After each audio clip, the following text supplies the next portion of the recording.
Hello student, हमने polity के syllabus पे पहले ही डिस्कस कर लिया, पॉलिटी एंड गवर्नेंस। और ये हमारा पेपर 2 है, पॉलिटी एंड गवर्नेंस। ये हमारा है paper 2, polity and governance. Polity and governance paper 2।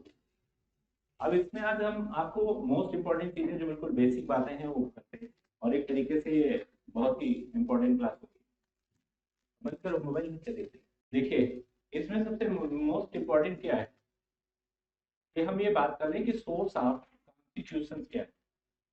Source of constitution की बात करेंगे। भारतीय संविधान के क्या स्रोत हैं, ये हमारा बहुत सबसे मोस्ट इंपॉर्टेंट टॉपिक है। इसकी हिस्टोरिकल बैकग्राउंड पे कल हम करेंगे बात, ठीक है। तो आज हम सोर्स ऑफ इंडियन कॉन्स्टिट्यूशन पे बात करते हैं। सबसे पहला जो हमने कहीं से पूछ लिया वो है president of India. President of India की पोस्ट हमने कहाँ से ली, किस कंट्री से ली, इसके बारे में हमें सोचना होगा। प्रेसिडेंट की पोस्ट कहाँ से लिया हमने, किस देश से आया प्रेसिडेंट इंडियन कॉन्स्टिट्यूशन? नो, हाँ करेक्ट, अमेरिका से लिया हमने प्रेसिडेंट की पोस्ट, अमेरिका से। और हमने वाइस प्रेसिडेंट भी वहीं से लिया, वाइस प्रेसिडेंट प्रेसिडेंट भी हमने लिया वहीं से, अमेरिका अमेरिका से आए। और तीनों आए कि नहीं भी, चलो गए हैं। तो ये हमने वाइस प्रेसिडेंट और ये दोनों लिया अमेरिका। बता दूं नहीं तो कितने रह जाएंगे क्लास में।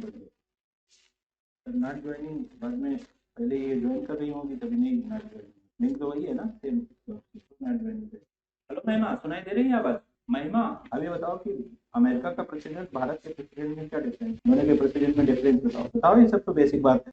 अमेरिकन का जो प्रेसिडेंट है वो वहां पे हमारा प्रेसिडेंटल फॉर्म ऑफ गवर्नमेंट, इसलिए वहां प्रेसिडेंट पावरफुल है। और इंडिया का जो है पार्लियामेंट्री फॉर्म ऑफ गवर्नमेंट, इसलिए यहाँ पे प्रेसिडेंट नहीं है पावर। वहां क्या है बता दिया मैंने, वहां पे पावरफुल कौन है, अभी तीनों। वहां पर पावरफुल है कौन, क्लास पॉलिटी की, दूसरी क्लास रहेगी इकोनॉमी की, तीसरी रहेगी सीसेट की। अब 1 बजे रहेगा सीसेट, ठीक है। इसके बाद देखो, ये सोर्स ऑफ प्रेसिडेंट हो गया अमेरिका का, और वाइस प्रेसिडेंट भी हमने अमेरिका से लिया।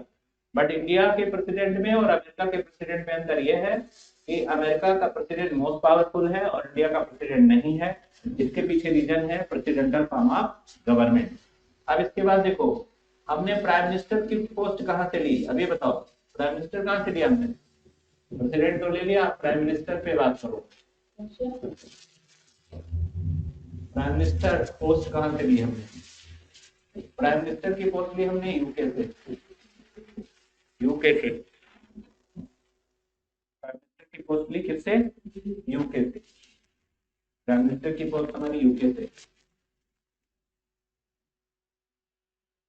यूके से हमने लिया प्राइम मिनिस्टर की पोस्ट को, ठीक है। प्राइम मिनिस्टर किससे लिया? यूके से लिया। अब इसमें देखिए कि क्या होगा, जो प्राइम मिनिस्टर हमने यूके से लिया, प्राइम मिनिस्टर जो है हमारे यहाँ का जैसे यूके का है ऐसे ये भी है, ठीक है। और प्राइम मिनिस्टर को कहते हैं क्या, सन ऑफ, सन बोलते हैं, सन ऑफ स्टार। मतलब जैसे सभी सनों का, यानी सभी का स्टार का सन है, ऐसे सूर्य की तरह ये भी है, जिसपे पूरा जो काउंसिल है, मिनिस्टर काउंसिल, वो चक्कर लगाती है। प्राइम मिनिस्टर की इच्छा के बिना कोई मंत्रिमंडल में नहीं रह सकता, जिसको चाहे वही मंत्री बनेगा, ठीक है। और कोई मंत्री जाके सीधे प्रेसिडेंट से बात नहीं कर सकता, वो किसके थ्रू जा सकता है? प्राइम मिनिस्टर के थ्रू। और प्राइम मिनिस्टर का इस्तीफा पूरे मंत्रिमंडल का इस्तीफा होता है। अगर किसी सीएम ने या पीएम ने इस्तीफा दे दिया तो समझ लो पूरी सरकार ने इस्तीफा दे दिया, पूरी गवर्नमेंट का इस्तीफा होता है। प्राइम मिनिस्टर का इस्तीफा क्या है, पूरी गवर्नमेंट का इस्तीफा है, पूरी सरकार। तो हमने यहाँ से लिया। फिर हमने मॉडिफिकेशन प्रोसेस कहाँ से लिया, modification, modification process, process of modification, ये हमने लिया साउथ अफ्रीका, साउथ अफ्रीका, ठीक है। मॉडिफिकेशन प्रोसेस किससे लिया? साउथ अफ्रीका से लिया। मॉडिफिकेशन का प्रोसेस हमने लिया साउथ अफ्रीका, साउथ अफ्रीका से हमने मॉडिफिकेशन की प्रक्रिया अपनाई। तो ये हमारा हो गया मॉडिफिकेशन का प्रोसेस, ठीक है, मॉडिफिकेशन का प्रोसेस, ठीक है, साउथ अफ्रीका।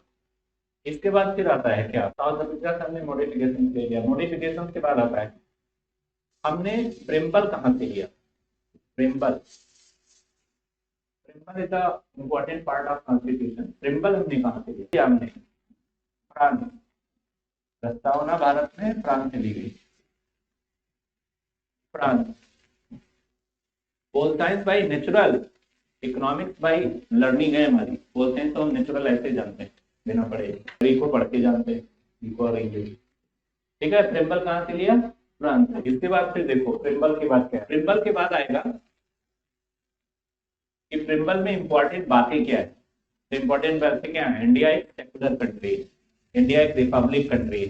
प्रिम्बल पढ़ाने के लिए पूरा एक दिन चाहिए, एक दिन हम लेंगे पूरा प्रिम्बल, आपको सोच पता। इंडिया एक रिपब्लिक कंट्री है, रिपब्लिक का मतलब क्या होगा, रिपब्लिक, रिपब्लिक का मतलब क्या होता है, व्हाट इज रिपब्लिक, रिपब्लिक क्या क्या है, रिपब्लिक का मतलब होता है implement of the constitution, Republic मतलब होता है इम्प्लीमेंट ऑफ द कॉन्स्टिट्यूशन। छोटी छोटी बात नहीं जानते, बड़ी बात पे दौड़ ले। What is Republic, Republic is the implement of constitution. तो रिपब्लिक कब बना इंडिया, 20 जनवरी 1950, 1950 इंडिया रिपब्लिक बना 26 जनवरी 1950 को, 26 जनवरी 1950 को इंडिया रिपब्लिक हो गया, रिपब्लिक। अब आता है डेमोक्रेटिक क्या है, डेमोक्रेटिक, रिपब्लिक तो हो गया, डेमोक्रेटिक क्या है ये बताओ, जनता में, जनता का था, जनता द्वारा, ठीक है, गवर्नमेंट बाई पब्लिक। रिपब्लिक का मतलब होता है एक वर्ड में गवर्नमेंट बाई पब्लिक, लिख लो, government by public, this is the concept of republic, government by public, this is the concept of republic. तो डेमोक्रेटिक शासन की बात सबसे पहले किसने की थी, बहुत लोगों ने की, लेकिन अब्राहम लिंकन को इसका सबसे मेन मसीहा मानते हैं कि उन्होंने किया। और डेमोक्रेसी में रिटन कॉन्स्टिट्यूशन से डेमोक्रेसी मजबूत होती है या अनरिटन से, डेमोक्रेसी किसमें मजबूत होती है, रिटन हो कॉन्स्टिट्यूशन या अनरिटन, रिटन कॉन्स्टिट्यूशन। इसलिए भारत के संविधान को लिखित बनाया गया, क्योंकि लिखित संविधान ही डेमोक्रेसी को मजबूत करता है या डेमोक्रेसी को मेंटेन करता है। अगर अनरिटन होगा तो जो हमारे किंग होते थे, राजा लोग होते थे, उनका कोई संविधान नहीं होता था, जो वो सोच ले वही संविधान, जो आदर करते हैं वही संविधान। तो किसके फेवर में था, ताकतवर लोगों के फेवर में था, कमजोर वर्ग था, वहां पे अन्याय हो रहा था। तो फिर रिटन कॉन्स्टिट्यूशन क्यों लाएगा कि राजा का मूड ना सही हो, गलत फैसले न ले रहे, इसलिए कॉन्स्टिट्यूशन में उसे बांध दो, नहीं तो पहले मूड खराब है, लड़ाई कर लिया मान लो पर्सनल कोई, और उस दिन सभा चली और किसी को फांसी पे चढ़ा दिया, तो इनजस्टिस नहीं हो गया। इसलिए एक रिटन ड्राफ्ट हो गया, एक गाइडलाइन तैयार हो गई कि आप फैसले तो लोगे लेकिन एक रूल्स के अकॉर्डिंग लोगे, आप अपने विवेक पर आधारित फैसले नहीं लोगे। देखो अभी वही विवेक आधारित फैसले राष्ट्रपति को मिले हुए हैं पावर, लेकिन वहां पे कोई एक्टिव डिसीजन नहीं हो सकता। अगर पार्लियामेंट है एक्टिव, तो पार्लियामेंट डी एक्टिव है तो कर लेंगे। जैसे प्राइम मिनिस्टर को 6 महीने किसी को बना दे, 6 महीने तक किसी को भी, के उल्लू को, अगर मेजोरिटी नहीं है पार्लियामेंट में तो राष्ट्रपति किसी को बना सकता है, ये स्पेशल पावर आप प्रेसिडेंट है। 6 महीने बाद किसी हाउस से प्रेसिडेंट कराना है या मेजोरिटी प्रूव करनी है पार्लियामेंट में। तो प्रेसिडेंट भी कमजोर है, लेकिन जब पार्लियामेंट वीक है तो प्रेसिडेंट बहुत पावरफुल है। उस समय तो उसको कुछ भी चाहे वो फैसले ले, 6 महीने तक कोई भी ऑर्डिनेंस जारी कर सकता है। जैसे टबैको वगैरह पे 123 में ऑर्डिनेंस जारी कर देता है। तो प्रेसिडेंट कुछ स्थितियों में यूनिटरी गवर्नमेंट जैसे होगी या यूनिटरी शासन होगा, president is the most powerful. और जैसे ही संघीय फेडरल होगा, PM is the most powerful. PM और सीएम के पावर कब है, जब गवर्नमेंट फेडरल है। राज्यपाल और प्रेसिडेंट के पावर कब है, जब गवर्नमेंट यूनिटरी है। यूनिटरी में बहुत ताकतवर हो जाते हैं, और भारत के संविधान में दोनों लिया गया। यूके से हमने यूनिटरी लिया और फेडरलिज्म लिया कनाडा और अमेरिका से, फेडरल सिस्टम। तो फेडरल सिस्टम में हमारे प्रधानमंत्री और मुख्यमंत्री ताकतवर हो जाते हैं जब फेडरलिज्म होता है, और जब यूनिटरी सिस्टम होता है तो हमारा प्रेसिडेंट एंड गवर्नर पावरफुल हो जाता है। ठीक है, तो डेमोक्रेसी पता चली, रिपब्लिक पता चल गया ये दोनों वर्ड। अब इस पर एक क्वेश्चन बनता है, इंडिया रिपब्लिक है या डेमोक्रेटिक है? इंडिया एक रिपब्लिक कंट्री है या डेमोक्रेटिक है या बोथ है? बताओ ना ऑप्शन है। दोनों है, बोथ है। India is a both. बस पहले नेपाल बोथ नहीं था, भूटान बोथ नहीं था, और आपका यूके भी बोथ नहीं है। यूके में डेमोक्रेसी है, रिपब्लिक नहीं है, क्योंकि वहां रानी राजा उसी के खानदान के लोग बनते हैं, तो वहां पर भी बोथ नहीं है। ठीक है, तो बोथ का मतलब ये होता है कि इंडिया जो है यहाँ पर दोनों चीजें है, यहाँ पे डेमोक्रेसी भी है और क्या है, रिपब्लिक भी है, दोनों है। तो इसलिए यहाँ पर हम कहेंगे कि ये बोथ है। अब नेक्स्ट आगे बढ़ते हैं, इस पर हमने बात कर ली। सेकुलरिज्म की हम बात करते हैं, तो सेकुलर क्या है? What is secularism? एक एक वर्ड पर बात करना चाहिए। What is secular? सेकुलर क्या है? सेकुलर, हमने रिपब्लिक बताया एक वर्ड में, अब हम सेकुलर पे बात करते हैं। सेकुलर क्या है? पूरे कॉन्सेप्ट को फोड़ तोड़ दो, किताब रटने की जरूरत नहीं पड़ेगी, पढ़ने का तरीका ही बदलो, रट्टा के नहीं मानना पड़ेगा। What is secularism? देखो, सेकुलर जो वर्ड है उसका मतलब ही होता है equal respect of all religion. एक वर्ड में लिखो, equal respect of all religion mean secular. Equal respect of all religion, all religion. Secular और लिबरल ये दोनों वर्ड आपस में कनेक्ट हैं एक दूसरे से। सेकुलर एंड लिबरल ये दोनों एक दूसरे से इंटर रिलेटेड है। सेकुलर कौन है? जो लिबरल है। लिबरल क्या होता है? जो अपने अलावा सबको वही अधिकार देना चाहता है जो उसके पास स्वयं के हैं। लिबरल कौन होता है? जो उसके पास अधिकार है वही वो सबको देना चाहता है।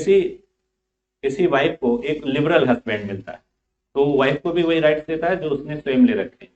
कंजर्वेटिव हस्बैंड मिलता है, खुद तो सारा अधिकार पाना चाहता है लेकिन उसको नहीं देना चाहता। ठीक है, तो वो कंजर्वेटिव हो जाते हैं। लिबरल हस्बैंड जो स्वयं के पास है वही वो दूसरे को देंगे।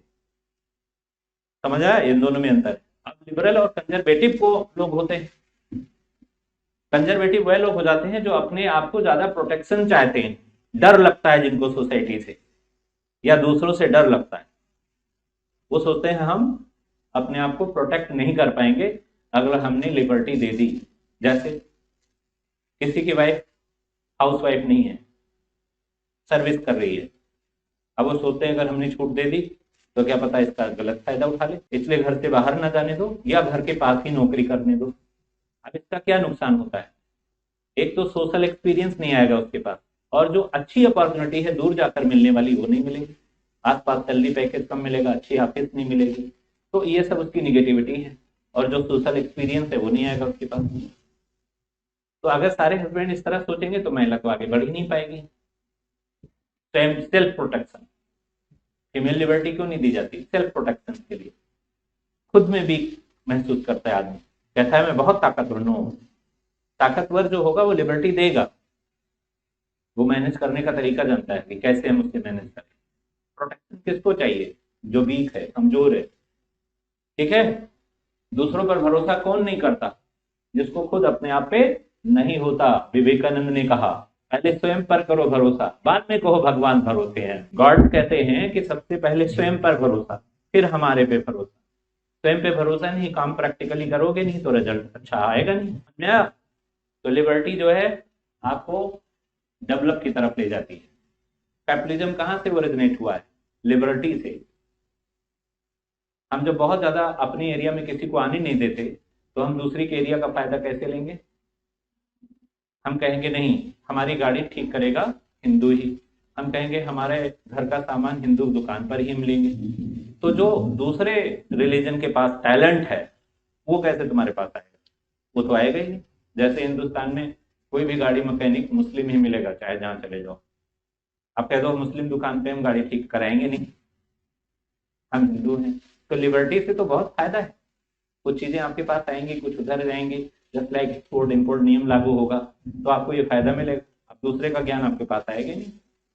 जो देश जिस कॉन्सेप्ट पर चले वो आज विकसित देश नहीं बन पाए।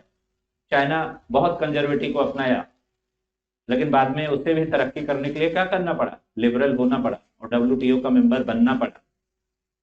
नहीं labour class labour class labour class, जब आप एक ही चीज की बात करते हो तो आप एक एरिया तक सीमित हो जाते हो। आप सबकी बात करो, सबके लिए पॉजिटिव बात करो, नेगेटिव मत करो, तो आप इन्वर्सलाइज हो जाते हो। तो आपकी तरक्की कब होगी? जब आप इन्वर्सलाइज हो जाओगे, लिबर्टी से आगे बढ़ोगे। तो इन्वर्सलाइजेशन की जरूरत है। सबको रिस्पेक्ट, माँ का चाहते हो दूसरे के माँ का करो, फादर का चाहते हो दूसरे फादर का करो, स्वयं का चाहते हो तो दूसरों का करो। सीधा कॉन्सेप्ट है। आप सम्मान सभी से चाहते पर करते किसी का नहीं, तो आपका भी सम्मान नहीं होगा। ठीक है। अब व्हाट इज सेकुलर समझ गए? Every all religion are equal. What is secular? Every all religion are equal. सभी धर्म समान है। This is the concept of secularism. सभी धर्म समान है और सभी धर्मों का उद्देश्य एक ही है, मानवता की रक्षा करना। वो एक आध लोगों के पीछे मत जाओ कि उसने ये कर दिया तो सारा गड़बड़ हो गया। और जो उस पर जाते हैं वो अवेयरनेस नहीं है, उनमें पढ़े लिखे लोग नहीं है। सभी रिलीजन का उद्देश्य एक ही है, मानवता की रक्षा करना, हर आदमी की सुरक्षा करना। ये ऑल रिलीजन है। तो व्हाट इज सेकुलर क्लियर हो गया? सेकुलरिज्म क्या है और इंडिया ने क्यों इसे अपनाया? क्योंकि इंडिया एक इन्वर्सलाइज एजेंडे पे काम कर रहा है। पूरे विश्व का गुरु बनना है तो सेकुलरिज्म की तरफ जाना है। नहीं तो आपसे रिलेशन वह लोग क्यों रखेंगे जो इस कॉन्सेप्ट में नहीं आते। तो all over universalise relation, liberalism and secularism is the most key point. और ये दोनों एक दूसरे के क्या हैं? जुड़े हुए हैं। इन्हीं से निकला है वर्ड। ठीक है। तो सेकुलर का हो गया। हमने अब प्रिंबल के बारे में बताया, सेकुलर क्या होता है, व्हाट इज रिपब्लिक क्या होता है, हमने ये बता दिया कि डेमोक्रेटिक क्या होता है, और उसको एक एक वर्ड में हमने डिफाइन कर दिया और ये आपके कॉन्सेप्ट को क्लियर कर दिया मैंने। ठीक है। सेकुलरिज्म क्या है, लिबरलिज्म क्या है, और उससे जुड़े हुई चीजों पर हमने बात कर ली। अब आगे बढ़े। अब आगे देखो, प्रिंबल पर हो गई बात, फ्रांस से लिया हमने, रिपब्लिक और इसकी सारी बात की। तो ये सारे कॉन्सेप्ट पे हमने बात कर लिया और ये क्लियर हुए कॉन्सेप्ट। अब देखो आगे क्या होता है। अब आगे आता है कि हमने मॉडिफिकेशन की प्रोसेस कहां से लिया था। अभी बात करते हैं मॉडिफिकेशन। हमने मॉडिफिकेशन लिया साउथ अफ्रीका से। साउथ अफ्रीका मॉडिफिकेशन कहां से लिया? साउथ अफ्रीका से। क्यों लिया ये भी देख लो, रीजन क्या है। मॉडिफिकेशन प्रोसेस क्यों साउथ अफ्रीका से लिया और कहीं से भी ले सकते हैं, क्योंकि गांधी हमारे कहाँ गए थे? South Africa. क्यों गए थे? हाँ, गांधी के बारे में कहा जाता है कि 24 साल में लंदन से पढ़कर लौटते हैं, इसके बाद अफ्रीका जाते हैं और अफ्रीका से 43 साल बाद वापस आते हैं। तो सबसे अधिक ज्ञान उनके पास किस चीज का था? South Africa. तो अम्बेडकर का ध्यान उधर गया कि गांधी अगर वहां गए हैं तो कुछ तो कानून जानते हैं, कुछ लेके ही आए होंगे। तो इसका जो कॉन्स्टिट्यूशन ड्राफ्ट तैयार हुआ उसमें कुछ एडवाइस गांधी की भी है। ठीक है। अंबेडकर और गांधी की मुलाकातों में इन बातों का चर्चा होता था कि साउथ अफ्रीका के संविधान के मेन फीचर क्या हैं। तो वहां उन्होंने ये पाया कि दुनिया में किसी चीज को अगर मॉडिफाई करना है कॉन्स्टिट्यूशन के अंदर तो सबसे बेस्ट कौन है? साउथ अफ्रीका का संविधान। तो क्यों ना इसको इसमें शामिल कर दिया जाए। अब मॉडिफिकेशन किसका होता है? स्ट्रक्चर ऑफ इंडियन कॉन्स्टिट्यूशन का आप नहीं कर सकते। मॉडिफिकेशन कुछ पार्ट उसमें आप जोड़ सकते हो, लेकिन जो मेन स्ट्रक्चर है, हाँ मेन स्ट्रक्चर है, उसको घटा बढ़ा नहीं सकते आप। ठीक है। तो मॉडिफिकेशन हमने साउथ अफ्रीका से इसलिए लिया था क्योंकि इसमें गांधी का भी रोल था। गांधी भी कानून के जानकार, पटेल भी वकील, गांधी वकील, नेहरू वकील, हमारे जो कॉन्स्टिट्यूशन ऑफ इंडिया का फाउंडेशन है अंबेडकर वकील, वी.एन. राव वकील, ये राजेंद्र प्रसाद वकील। तो देश को किसने चलाया? शुरू में वकीलों ने चलाया। और ये वकील अगर इंग्लिश नहीं जानते तो अंग्रेज को बाहर यहां से नहीं कर पाते। क्लियर हुआ? तो यहाँ पर मॉडिफिकेशन प्रोसेस आ गया। अब मॉडिफिकेशन के बाद हम बात करते हैं, ये तो हम मॉडिफिकेशन की बात कर लिए। मॉडिफिकेशन के बाद आता है कि हमने और क्या लिया, और क्या, जैसे लिस्ट हमने ली। लिस्ट हमारी 3 है।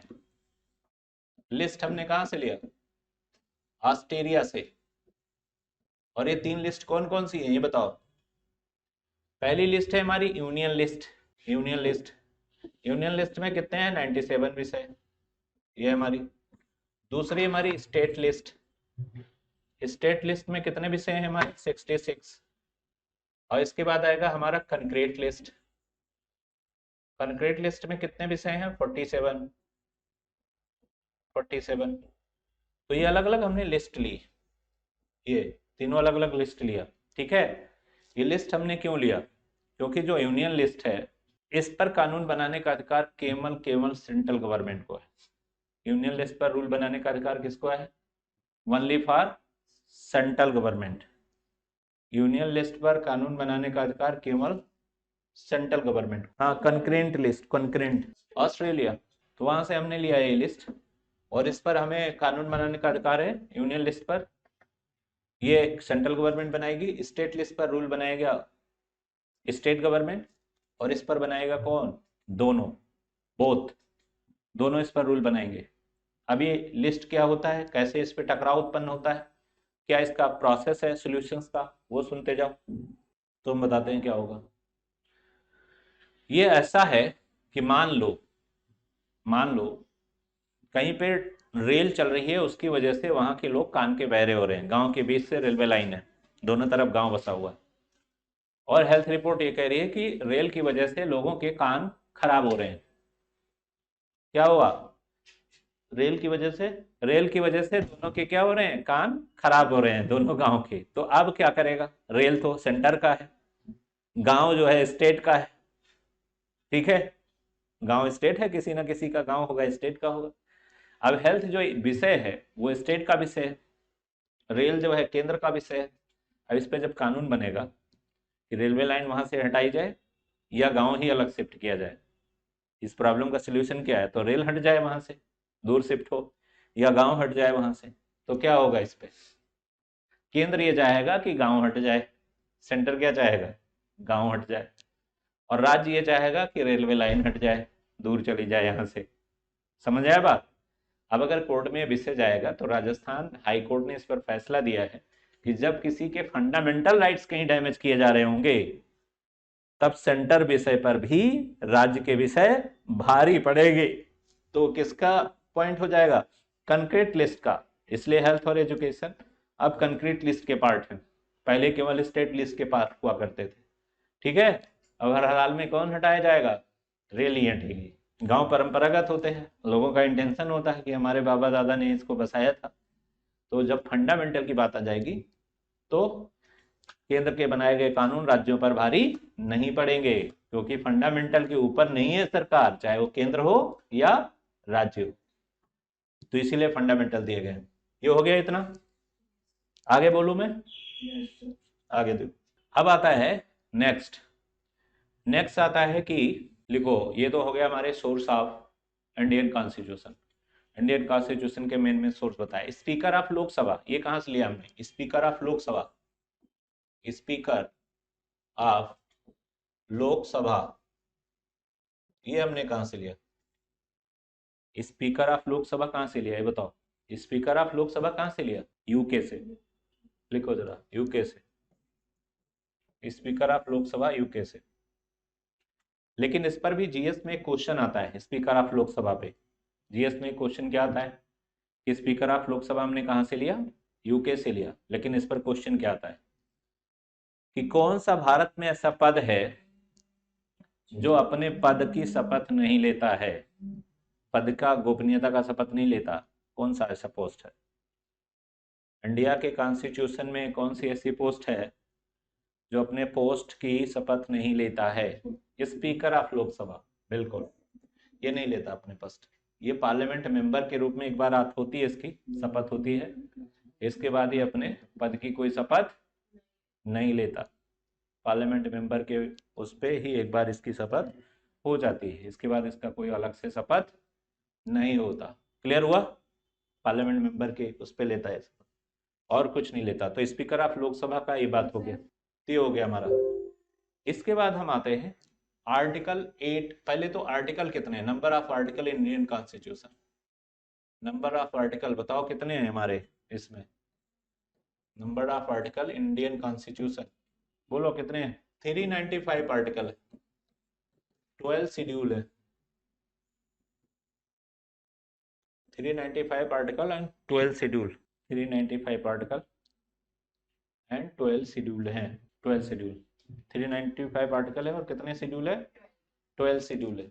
अब आप हमें ये बताओ 395 आर्टिकल और 12 शेड्यूल जिस कॉन्स्टिट्यूशन में दिए हो उसमें भी कभी कभी कहीं पे लिखा मिलेगा 448 आर्टिकल्स। तो कॉन्स्टिट्यूशन तो 395 का है, फिर 448 आर्टिकल्स क्यों लिखे मिलते हैं? इसके पीछे क्या कहानी है? इसके पीछे स्टोरीज ये है, जैसे वन है, वन का ए बी सी डी कई पार्ट हुए ना, तो सब आर्टिकल मिला के 448 हो गया ये, सब आर्टिकल, यानी एक क्वेश्चन के कई पार्ट सब ऐड कर दो तो बढ़ गया ये, एक क्वेश्चन के कई पार्ट। अब क्लास आपकी हो जाएगी ये 10 बजे शी सेट, ये शेड्यूल अब लागू हो जाएगा। 11 बजे पॉलिटिकल साइंस, 12 बजे इको जीएस, 12 बजे इको जीएस, ये शेड्यूल नोट कर लेना, 10 बजे हुआ करेगी ये क्लास। अब आता है कि आर्टिकल फर्स्ट क्या है, अब ये बताओ जरा, आर्टिकल फर्स्ट, आर्टिकल फर्स्ट क्या है बताओ? India is the union of state, article first है इंडिया इज द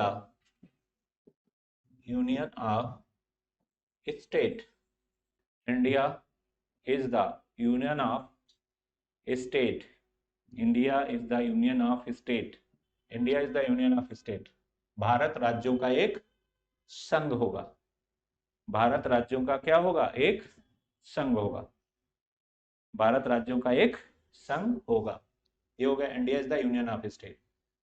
अब India is the union of state अगर है, भारत राज्यों का एक संघ है, तो ये फेडरल सिस्टम को ही तो प्रूफ कर रहा है, लेकिन यहाँ पर हमारे कॉन्स्टिट्यूशन में संघ की बात पूरी नहीं की गई, क्वाजी फेडरल इंडिया के कॉन्स्टिट्यूशन को कहा जा रहा है। क्यों? क्योंकि इसमें यूनिटरी भी है और फेडरल भी है, तो दोनों मिला के क्या हो जाएगा, यूनिटरी और फेडरल दोनों मिला दो तो क्या हो जाएगा, बोलो, फेडरल और यूनिटरी दोनों है, तो इसको मिला दो तो ये हो जाता है क्वाजी फेडरल, क्वाजी फेडरल, दोनों मिलाओ तो इंडिया का कॉन्स्टिट्यूशन हो जाता है क्वाजी फेडरल, इंडिया का कॉन्स्टिट्यूशन क्या हो जाएगा, क्वाजी फेडरल, क्वाजी फेडरल, ठीक है, दोनों मिला दो तो इंडिया का कॉन्स्टिट्यूशन हो जाता है quasi federal, quasi federal, clear, constitution हो गया क्वाजी फेडरल। अब देखो आगे, ये तो हमने क्वाजी फेडरल की बात कर ली, फिर आगे देखो कि क्या है, क्वाजी फेडरल हो गया। अब ये जितने हैं 2 3 4, ये सारे स्टेट से रिलेटेड आर्टिकल है, स्टेट रिलेटेड रिलेटेड आर्टिकल है, ठीक है। New state banana, make it new state, new state की एरिया, न्यू स्टेट के रिसोर्सेस, ये सब इसमें 2 3 4 में, आर्टिकल 2 3 4 में दिया हुआ है। मेक इन न्यू स्टेट, नए स्टेट बनाना, नए स्टेट की एरिया क्या होगी, ठीक है, न्यू स्टेट बनाना, न्यू स्टेट की area, state related article, new state कैसे बनाए जाएं, क्या हो उनकी क्राइटेरिया, स्टेट कैसे काम करेंगे, ये सब इस पे है, ठीक है, वो कैसे काम करता है स्टेट, ये सब इस पे आ जाएगा। Make in new state 2 3 4, make in new state 2 3 4 किससे है, मेक इन न्यू स्टेट, बाकी नोट्स में हमारे होंगे, पीपीटी जब बना के एक क्लास लूंगा मैं तो उसमें और डिटेल में जाऊंगा मैं, ये तो मैं अभी बेसिक बात पर बात कर रहा हूँ, ठीक है। न्यू, हाँ ये है न्यू रिसोर्स। देखो अब यहाँ पर कुछ बात कर लेते हैं। मायावती ने यूपी की विधानसभा से एक बिल पास कराया कि उत्तर प्रदेश को 3 भागों में बांटा जाएगा, यानी उत्तर प्रदेश 3 राज्य बन जाएंगे। केंद्र को भेज दिया, केंद्र ने ये कहा वहां की सरकार से कि इसमें विधानसभा सीट कहाँ पे होगी, कितनी, किस स्टेट की राजधानी कहाँ होगी, पार्लियामेंट सीटें कितनी होंगी, ये कौन बताएगा, खर्च कितना आएगा स्टेट बनाने में, फायदे क्या होंगे स्टेट बनाने के। तो इस तरह का जब कोई विधेयक पास करके आप भेजोगे तब हम स्टेट बनाने पर सोचेंगे। तो स्टेट बनाने की प्रक्रिया सीधे सीधा किसी राज्य की विधानसभा पास करके भेज दे और बन जाएगा, ऐसा नहीं होता। उसका इनिशियल प्रक्रिया यह है कि पहले एक कमीशन बनाया जाए और कमीशन ये बताए कि इनकी सीटें कितनी होंगी, कितने इनमें रिसोर्सेस होंगे, कौन कौन एरिया कहाँ कहाँ की होगी, कैसी होगी, तो इस हिसाब से इसको हम आगे कर पाएंगे। और अगर हम इन सब पर काम नहीं करेंगे तो हम आगे नहीं बढ़ पाएंगे। इन सब पर हमें काम करना होगा। कौन सी एरिया होगी, क्या रिसोर्स होंगे, ठीक है, उस पर क्या क्या हम करें, इस पर विशेष हमें ध्यान देना होगा। क्लियर हो गया? तो स्टेट बनाने के लिए क्या जरूरी है, पहले आयोग बनेगा। आयोग ये सजेस्ट करेगा कि किस स्टेट की कैपिटल कहाँ पे होगी, उसकी विधानसभा सीटें कितनी होंगी, उसमें कौन कौन सी लोकसभा आएगी, खर्चा कितना आएगा, कितने जिले होंगे, कितने मंडल होंगे, यानी प्रॉपर एक ड्राफ्ट, कंप्लीट ड्राफ्ट। तब सेंट्रल गवर्नमेंट उसे पास करेगी। प्रेसिडेंट के जब साइन होंगे दोनों हाउस के पास होने के बाद, तब स्टेट बनने की प्रक्रिया पूरी होती है। लेकिन उन्होंने एक चुनावी हथकंडे की वजह से 3 स्टेट बनाकर भेज दिया। सेंट्रल ने उसे वापस किया, कहा इस तरह से तो स्टेट नहीं बन सकता, आप पूरे ड्राफ्ट प्रॉपर बना के भेजिए। तो दोबारा उन्होंने भेजा नहीं, स्टेट बना नहीं। क्लियर? दोबारा उन्होंने वो ड्राफ्ट भेजा नहीं और स्टेट क्या नहीं हुआ, बना नहीं। क्लियर हो गई बात? अब आगे देखो। तो यहाँ पे स्टेट बनाने की प्रक्रिया अब आता है 5 से 11। आर्टिकल 5 से 11 ये क्या है, ये है सिटीजनशिप। सिटीजनशिप 5 से 11 है सिटीजनशिप। 5 से 11 क्या दिया हुआ है, सिटीजनशिप। 5 से 11 सिटीजनशिप। 5 क्या है, process of Indian citizen. Article 5 है process of Indian citizen, process प्रक्रिया। 5 है process of Indian citizen, process of Indian citizen. Indian citizen की प्रक्रिया क्या है, प्रोसेस ऑफ इंडियन सिटीजन किस में दिया हुआ है, आर्टिकल 5 में। आर्टिकल 5 में है प्रोसेस ऑफ इंडियन सिटीजन। क्या हो प्रक्रिया, चल बता, कैसे नागरिकता लेते हैं भारत की, डिस्कस टू यू। प्रिया बताएगी ये बात, भारत की नागरिकता लेते कैसे हैं, प्रिया बताओ। Discuss of Indian citizen, process of Indian citizen. देखो, नागरिकता कोई भी भारत में रह रहा हो, जन्मजात पैदा हुआ हो तो सिटीजन है। बाहर का कोई रहता है तो 7 साल तक भारत में रह रहा हो तो सिटीजन ले सकता है। तो सिटीजन के प्रोसेस कई हैं। हम भारत की नागरिकता कैसे प्राप्त, बाहर से आ जाते हैं रिफ्यूजी वगैरह, तो उस पर भी रूल है कि 1950 से पहले आया हो, ठीक है। तो इसके ड्राफ्ट पर हम डिटेल में डिस्कस करेंगे। आज तो है नहीं देखने वाला हथियार ही मेरे पास। हाँ, उनको भी सिटीजन मिलेगी, कुछ दिन बाद रहने के बाद वो इंडिया में अप्लाई कर सकते हैं। कोई विदेशी भी एम्बेसडर यहाँ काफी दिन से रहे तो भी इंडिया का सिटीजनशिप अप्लाई कर सकता है। क्योंकि हमारे सिटीजनशिप पे एक चीज और लागू होती है, एनआरआई, अभी हम बात करेंगे इस पर, और पीआईओ। अप्लाई ना करें तो ऐसे कैसे हो जाएगा, ऐसे कैसे हो जाएगा। तुम सिटीजनशिप अप्लाई नहीं करोगे तो सिटीजन नहीं माने जाओगे, क्योंकि आपके बाबा दादा बाई बर्थ यहाँ के हैं नहीं। अभी जो ये एनआरआई, ये जो सीए का मुद्दा है, ये क्या मुद्दा है, ये मुद्दा ये कह रहा है कि अगर आपके बाबा दादा यहाँ के सिटीजन नहीं रहे हैं तो आप यहाँ के सिटीजन नहीं हो। 3 पीढ़ी निवास करना, प्रूफ दो तीनों। दिक्कत कहाँ पे है कि 3 पीढ़ी का प्रूफ कैसे होगा, या तो खानदानी आदमी हो तो प्रूफ लाएगा।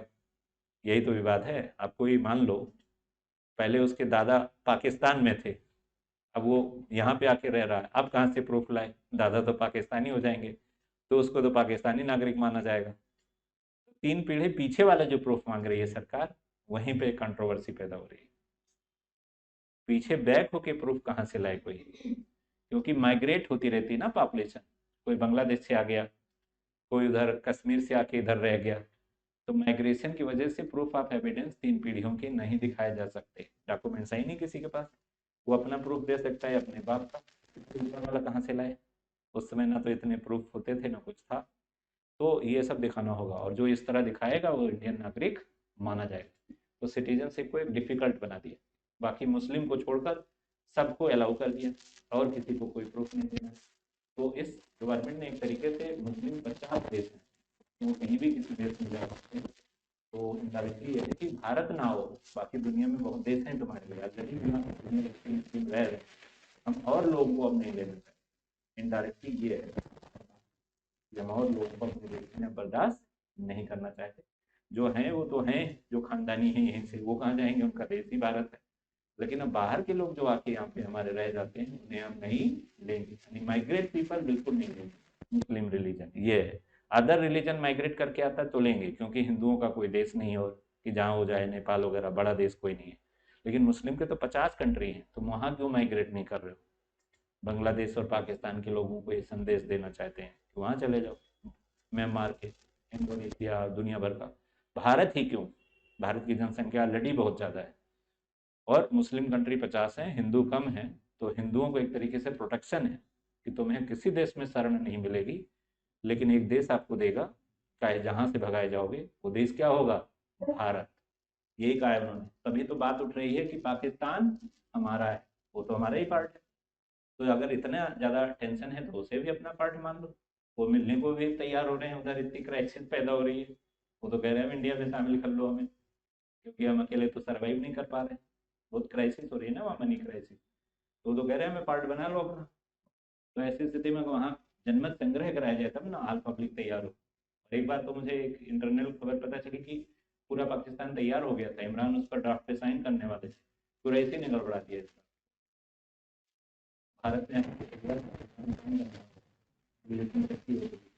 कुरैशी ने कहा कि अगर ये करोगे तो अपनी प्रॉमिस के मैं, तो ऐसा हो गया। जब भी सेना में तब बातचीत, तो एक इंटरनल खबर ये भी मैंने पढ़ा, पाकिस्तान इस तरह परेशान। आगे फिर देखो वो परिस्थिति में अब पता है कि हमने 5 देखो 5 के 7, ये तीनों उसी से रिलेटेड है, बाहर से आने वाले लोगों से। इसके बाद आता है 8। 8 जो है वो एनआरआई और पीआईओ से रिलेटेड। देखो 8 का 1 जो है एनआरआई और पीआईओ से। पीआईओ कौन होता है? Person of Indian, PIO person of Indian origin. Person of Indian origin कौन होता है? पर्सन ऑफ इंडियन ओरिजिन वो होता है जिसके मदर या फादर में से कोई इंडिया का हो। मदर या फादर में से कोई इंडिया का हो। एनआरआई वो होता है जो इंडिया में पैदा हुआ है लेकिन अब इंडिया में नहीं रहता। एनआरआई वो होता है जो इंडिया में पैदा हुआ लेकिन अब इंडिया में नहीं रहता। इसको बोलते हैं person of Indian origin. PIO का मतलब होता है जिसकी मदर या फादर में से कोई इंडिया का हो, वो पीआईओ है। जस्ट लाइक कश्मीर, इनकी माँ जो है कश्मीरी है बाप। ठीक है, हो गया इतना? 1 लाख आज